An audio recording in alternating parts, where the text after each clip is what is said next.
Life said, no, and for a while she believed it. No, you're not smart enough. No, you're not the right fit. No, you'll never get out of this town. But what if every no you've ever heard wasn't a full stop? What if it was a pause, an invitation to whisper back, not yet? Tonight, let me tell you a story, not about success handed on a silver plate, but about rejection, silence, and closed doors, and the one phrase that turned them into stepping stones. Meet Sarah, a 23-year-old from Manchester, fresh out of university, clutching a CV like it was a lifeline. Her dream? Journalism. To tell stories that mattered. To make people stop scrolling, stop rushing, and feel something again. She sent her first application to a small paper in London. Weeks passed. Then an email arrived. One line. "We regret to inform you." The words felt like bricks. Heavy. Final.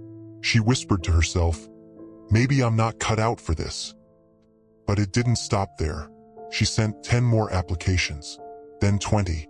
By the 40th, she had memorized the phrases. "Unfortunately, we had stronger candidates. We wish you the best in your future." Each no chipped away at her, like rain eroding stone, until even her parents began to say, maybe you should try teaching instead, or marketing, something safe.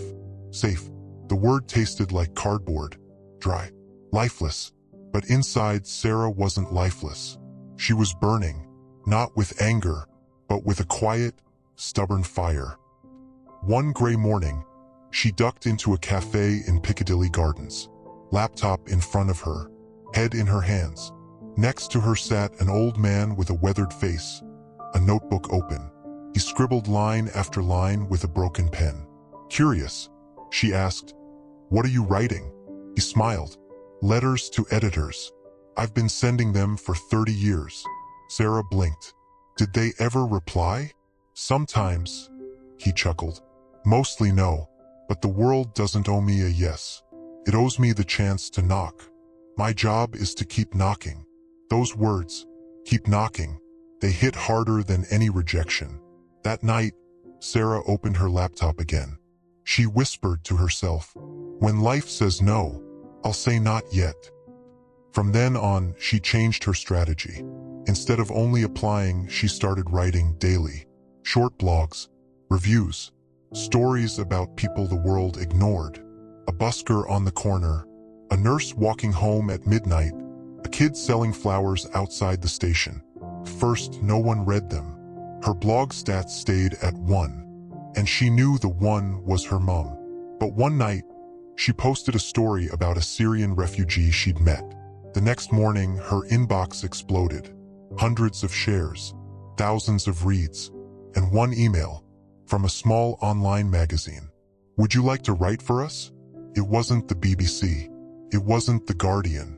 But it was a door, a crack in the wall, and through it light spilled. Months turned into years.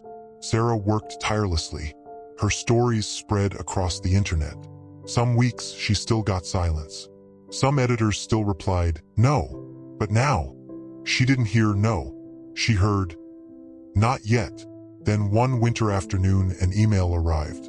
Subject line, "Freelance position, BBC News." Her hands shook. This time the words weren't rejection. This time they were invitation.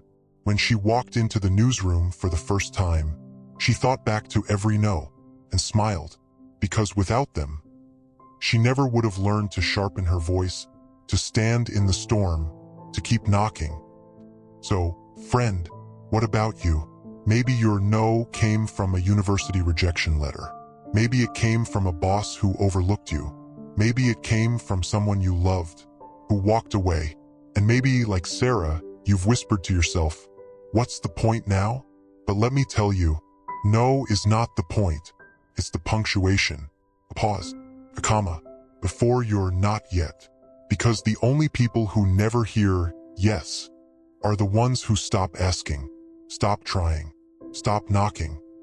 So tonight, I want you to take that rejection in your life, the one that still stings, write it down, and then beneath it, write 2 words, not yet. because maybe the world isn't ready to open that door today. But doors don't stay closed forever. Not to those who keep knocking.